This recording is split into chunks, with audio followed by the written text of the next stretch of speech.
Sri Lanka's most powerful news brand.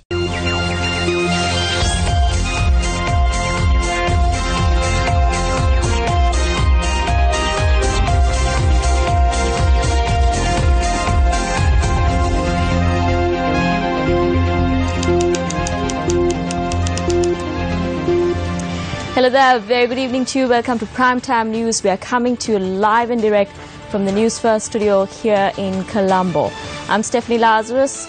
With the Christmas just around the corner, the Capital Maharaja organization is all geared up to bring the best seasonal experience for all our listeners and viewers alike.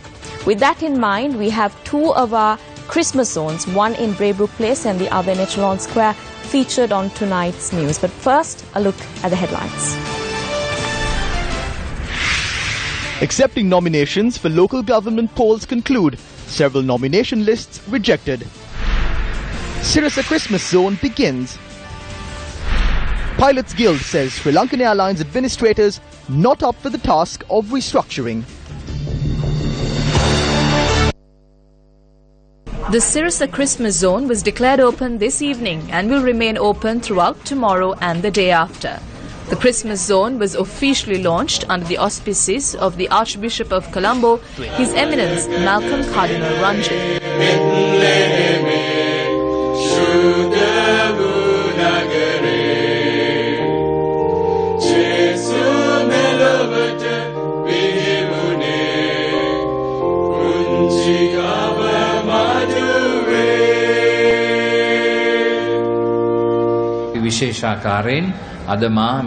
I am especially thankful to the Maharaja organization for opening this Christmas zone for the children, no matter what their race or language and no matter what hardships they face. Children are the greatest gift to the world. Let us try more and more to make the world more beautiful. I wish you a blessed Christmas and a happy New Year. We as a media network and as a group have worked tirelessly among communities to make a positive change as well as to empower these communities. Now, there is no better time than now for us to work together to unite Sri Lanka so that it will be inclusive for all its citizens. This year, devotees will have the opportunity to pay homage to a statue of Mother Mary, which has been blessed by His Holiness Pope Francis at the Vatican. Blessings were invoked for children receiving treatment at the Hope Hospital in Maharagama today in conjunction with the opening of the Christmas zone.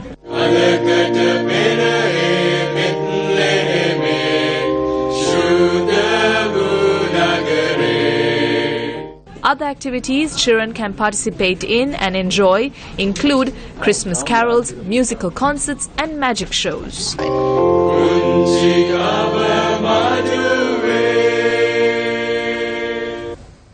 And on local news, Uva Provincial Councillor Samantha Vidyaratna commented on the government's decision to import various goods.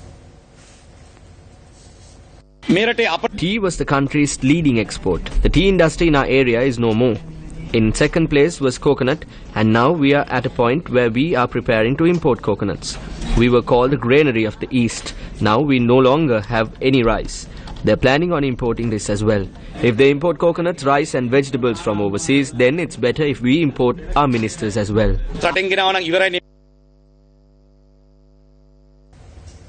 A man and woman who were taken into custody over allegedly attempting to export a stock of hallucinogenic plants were produced before the Maliga Kanda Magistrates Court today.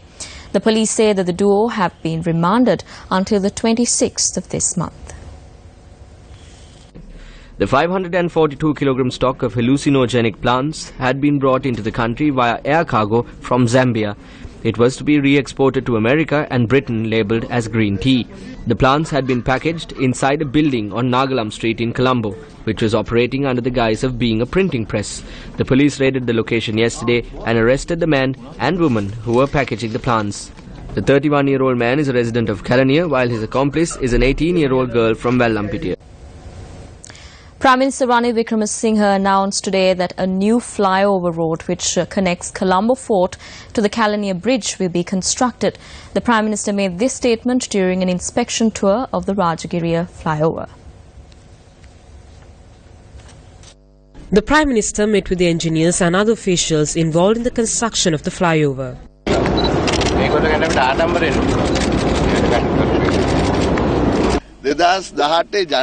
This will be declared open in January 2018.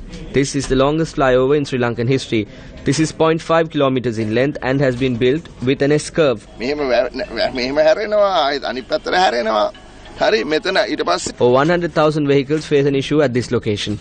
We will be able to save some time because of this. Some people eat in their cars, three-wheelers or motorbikes. This will possibly create a situation which allows them to return home to have their food. This was to be completed in December 2018. Instead of building just 2 lanes, we decided to go for 4. We will be able to declare it open in January 2018 under the auspices of the President. Since this was a steel-based construction, we were able to conclude it fast.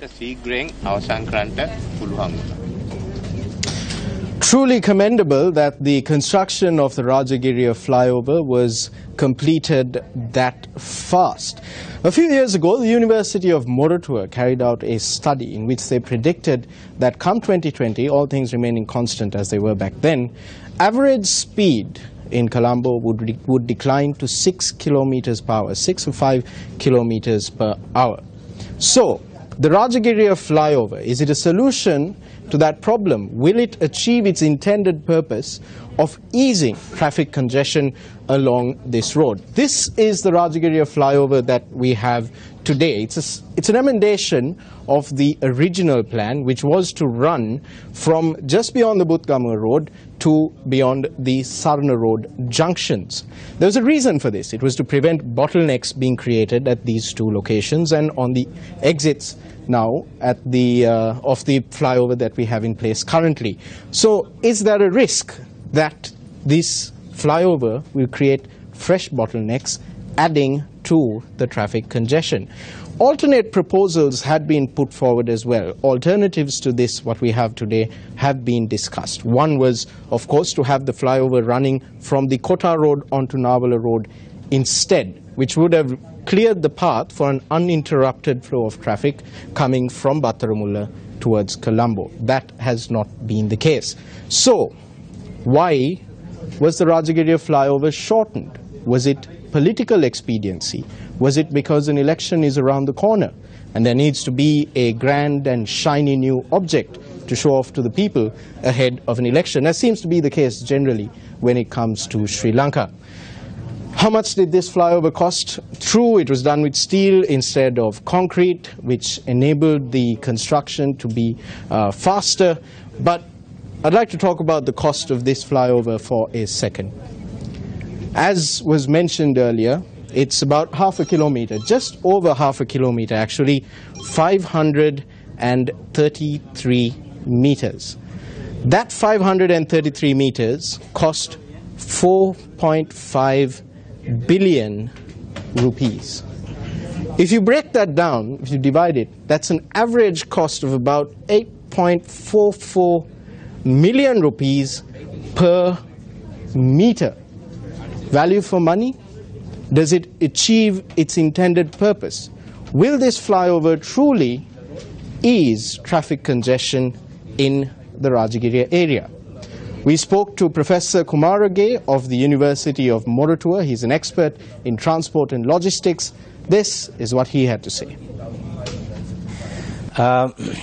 Every solution, I think, will have a cost to it and a degree of effectiveness. Now, in both those, I think that is not a priority. We have other means of improving such congestion hotspots at much lower cost. We will make Rajagiriya look better, right? That is at least traffic-wise, aesthetically, I don't know. But most probably other areas around there are going to get more congested. Maybe the downstream junctions like the Devi Balika junction or the HSBC junction are going to get more congested. We have to wait and see on that. Now, flyovers in general are not encouraged in cities unless you have a last recourse. And I think if you really want to make traffic move, we need to move at least 10%, 20% of the vehicles to buses. And that is what will make everybody travel faster at a much cheaper choice. So that's why I said that these are, they may not be as fanciful as, seeing this 4 billion rupee flyover there, right? But in terms of effectiveness, that is what has happened. I mean, if you go to many countries that have actually overcome traffic congestion, sustained it, you don't find flyovers. Welcome back. You're watching Primetime News on TV1. Still in local news, the Airline Pilots Guild of Sri Lanka, in a letter addressed to the chairman of SriLankan Airlines, Ajit Dias, states that SriLankan Airlines must be restructured under a competent new management. Chairman of SriLankan Airlines, Ajit Dias, had issued a letter to all staff on the 15th of this month stating that SriLankan Airlines was at a risk of being closed down. The letter mentions that the government was left with 3 alternatives for SriLankan Airlines. 1. Restructuring SriLankan Airlines in a bid to attract an equal shareholder. 2. In the absence of an equal shareholder, the company must be restructured in a manner where the company could be self-managed with state funds. If both these alternatives failed, the last resort would be the closure of the airline. The Airline Pilots Guild of Sri Lanka, issuing a letter in response, expressed their discontent to the communique circulated by the chairman of SriLankan Airlines. The Guild reiterates that the letter by the chairman indicating a closure of the airline causes significant defamation and commercial damages to SriLankan Airlines. The Airline Pilots Guild of Sri Lanka notes further that the communique not only gives notice to the employees of a closure, but also notice to the passengers that Sri Lankan Airlines may no longer exist after March. Given the significant damage done by the errant statements of the chairman, passengers, service providers and employee confidence in the existence of the airline can only be rebuilt and fortified by a clear stance stated by a representative of the government, points out the Airline Pilots Guild. The airline cannot be salvaged. We operated the airline at a cost of $200 million a month. We hope to restructure the company and take it forward as a private-public partnership. The cabinet will take a decision depending on the conditions of the joint venture. The closure of the airline will not happen. Our country requires a national carrier. It is the identity of our country. A committee consisting of state officials has already been appointed for the restructuring of Sri Lankan Airlines. According to the annual financial reportings of Sri Lankan Airlines, the losses suffered by the company during the 2016-2017 financial year was over 28 billion rupees. On to a story that News First has been following closely. In tonight's look back at the Presidential Bond of Inquiry, we examine the former Central Bank Governor Arjun Mahendran communication with the CEO of Perpetual Treasuries Limited, Kasun Palisena. Have we forgotten? There were 27 calls and 7 SMSs between him and the CEO of Perpetual Treasuries, Kasun Palisena. The forensic report on communication information analysis prepared by the CID for the Commission revealed during this time Arjuna Mahendran did not communicate with any chief executive officer of any other standalone primary dealer company. According to the report, some of these calls had taken place on the settlement date of Treasury bond auctions. One call had taken place when the former governor, members of the monetary board and officers of the Public Debt Department were called before the 8th Corp on the 2nd of April 2016. Mahendran was also in contact with Suranini Angoda and Surendran Muthuraja, directors of PTL. In addition, he shared 19 calls with Sangarapillai Padmanabhan, the former superintendent of the EPF, and 30 calls with Saman Kumara, the former chief dealer of the Employees Provident Fund. Have we forgotten? The tenure of the Presidential Commission of Inquiry into the bond issue will end in 10 days. The people await the decision of the Bond Commission. The 2015 and 2016 bond scams The biggest theft in Sri Lankan history. Who should be held responsible for this grand theft? Who caused millions and millions in losses to the country's state banks? Who stole EPF money, the wealth you earned with your own sweat and blood? Who bowed down to fraud and corruption and allowed this massive theft? The entire nation awaits the final report of the Presidential Commission of Inquiry on the issuance of Treasury bonds. The first to expose the bond scam, news first.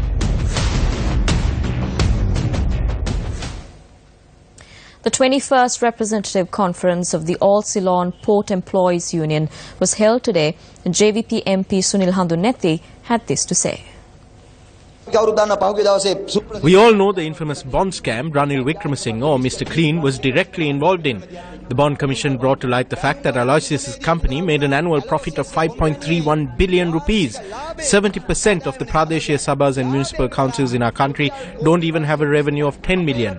Even if some of these local government bodies function for 531 years, they will never be able to achieve this revenue. However, Aloysius' perpetual treasuries earn this sum as profit in 1 year.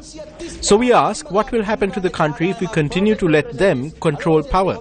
I assure you that nothing will happen, except for the fact that like they sold the Hambantota port, and like the plan they have to sell the eastern terminal here in Colombo, tomorrow they may even sell the garbage dumps in our Pradeshia Sabhas. They'll even go on to sell the public washrooms.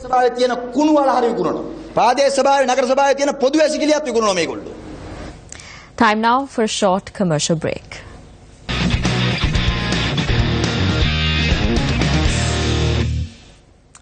India clinched its best T20 victory yesterday when they defeated Sri Lanka by 93 runs. Newly appointed Sri Lankan coach Chandika Hatharusinghe said that he is prepared to accept the responsibility of returning the team to its winning ways. He shared these views during an interview with Sports First. Any cricketer in Sri Lanka wants to represent the Sri Lankan national team. My time might be 3 months, 6 months or a year. I can state with confidence that we have capable players who can perform better than this. We cannot pinpoint one thing for our recent failures. However, I see that we lack confidence. This can happen to any team when they lose a couple of games. If we consider the past 2-3 years, there are issues with team selections as well. We see players coming and going. There are a lot of expectations on me. You have to live up to that expectation.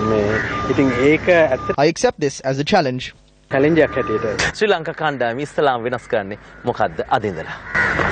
ඒක තමයි අපි පුහුණු කරන විදිය හරි. We need to agree on a plan and conduct the training accordingly. If we fail to prepare well, it will be a failure. This is the first thing I want to do. දකින පළවෙනි දේ. Back to one of our local stories. Accepting nominations for the February 10th local government elections concluded at noon today. The accepting of nominations for 248 local government bodies concluded today. The Podujana Party's nomination list for the Thirappane Pradeshia Sabha was rejected as the signature of the party secretary did not have a date. The SLMC's nomination list for the Waligama Pradeshia Sabha was rejected due to the lack of sufficient female representation. The nomination list of the Janaseta Perumuna for the Sidua Pradeshia Sabha was rejected due to the lack of sufficient nominees.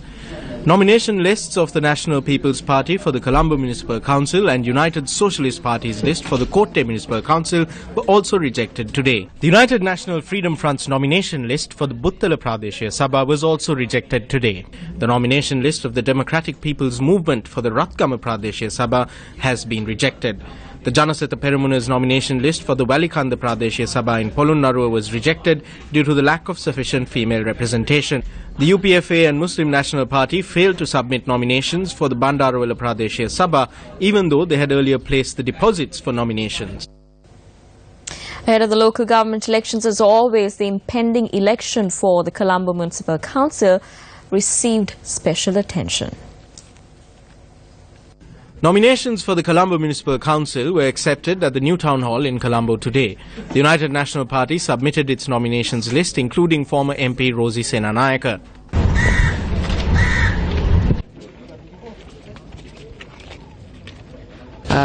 I'm contesting for the post of mayor. I have a very talented team with me. The United People's Freedom Alliance also submitted its nomination lists for the Colombo district today, including Azad Sali. We hope that the people will vote to support the President's vision for a clean Colombo and a clean municipal council. In a city where there are many Tamil-speaking people, it is everyone's hope that a Tamil-speaking individual will be elected mayor. This is also the hope of President Maithripala Sirisena. Azad Sali has come forward as the mayoral candidate of the UPFA to fulfill this hope. Furthermore, in order to represent the interests of the Tamils in our capital and to represent the interests of the women, I am coming forward as the candidate for the Pamankad Award as one of you. Specialist Dr. Ranil Jayasena has been included in the JVP's nomination list for the CMC. The rulers of this country have led the country down a path of destruction and disease. As a doctor, I believe it is timely for me and my team to step forward. A total of 9 political parties and 2 independent groups are contesting the CMC election. Still on the same subject, parliamentarian S.M. Marika reacted to media reports regarding the UNP nomination list for the Kolonava UC and the Kotikavatta PS. There are some media reports that I erased the nomination of Bharata Lakshman Premachandra's wife Sumana Premachandra from the UNP list for the Kolonava Urban Council. These reports also state that based on instructions of the UNP, I entered her name once again. This is a complete lie. This is a tale cooked up by some politicians and NGOs. As the official that has been empowered by the party for the Kolonava Urban Council and the Mullaria Pradesh Sabha, I had the liberty to choose the candidates. The party did not inform me to provide her with a nomination. However, 2 days ago she called me up and asked if I could include her in the nomination list. I told her I have completed my list and signed off on it, so I could not.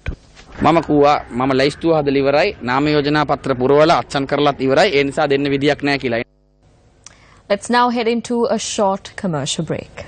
Chandi, the single-tusked elephant from Galgamur, is believed to have escaped and returned to his usual habitat for the 3rd time despite being transported to Horupatana. No matter where you take him, he will always return to his normal habitat. Chandi the tusker, who sports a single tusk, has been relocated twice before. In 2008, he was taken to the Somavati Reserve, and last year he was taken to the Horupatana Elephant Conservation Centre. On both occasions, Chandi escaped to return to Galgamur, stupefying wildlife officials and the public alike. Given the animal's somewhat aggressive behavior, an operation to relocate the tusker to Horupatana once again began on the 12th of this month. Chandi was captured on the 16th and was taken to Horupatana and collared with a GPS tracker. And once again, it seems Chandi has escaped. Newsfirst spoke to Wildlife Minister Gamini Jayavikrama Pereira. I called the commanding officer of the STF, Latif, last evening and requested 10 STF personnel to locate the tusker. Our officials will also accompany them. We have also informed the DIG of police in Anuradhapura, since it is possible that if the tusker breaks into any homes, the people may seek to harm him. The Horupatana police are already on his trail to ensure no harm comes to the elephant. I have instructed the secretary to appoint a committee to investigate how he escaped and to look at measures by which we can prevent this. The Wildlife Department and Centre for Conservation and Research work together to tag certain elephants and tuskers with collars in order to study their behavior. While the GPS collars and the process of tracking is expensive, the battery life of each collar is about 3 years. We cannot use it on every elephant in the country. It costs about 1 million rupees to collar an elephant and then gather data. At the same time, the animal undergoes harassment and the collar is placed with great risks being taken. So it is only used for very special individuals. The collar is not a tool by which to manage and conserve elephants.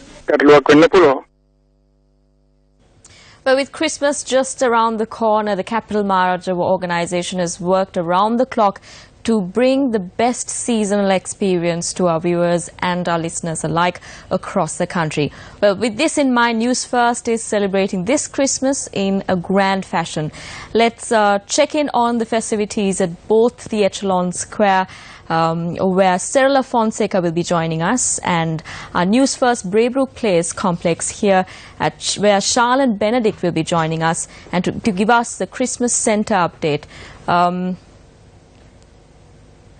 Sirasa Fonseca? Good evening to all our viewers. At the moment, I'm in the Newsfirst Christmas zone in Echelon Square. As you can see, this place is beautifully decorated for Christmas.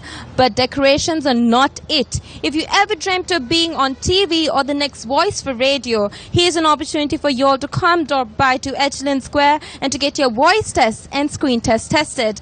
Well, at the same time, there's a lot of events going to happen till the 29th of December.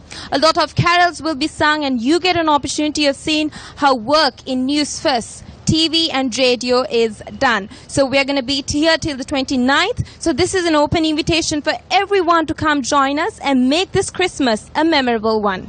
I'm Sirasa Fonseca from the Newsfirst team. Well, Charlotte Benedict is joining us from Braybrook Place, Colombo. Charlotte, what have you got for us?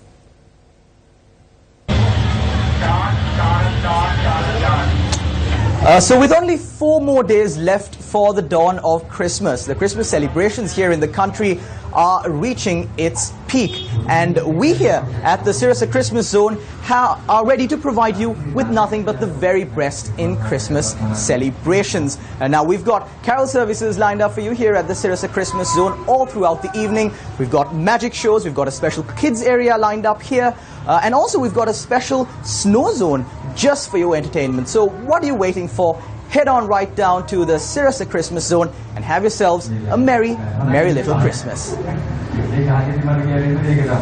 Well, with that, we wrap up this edition of Primetime News. Remember, we are just a click away. If you want to know more of these stories and much more, you can simply log on to our website, www.newsfirst.lk. This is Stephanie Lazarus. Good night.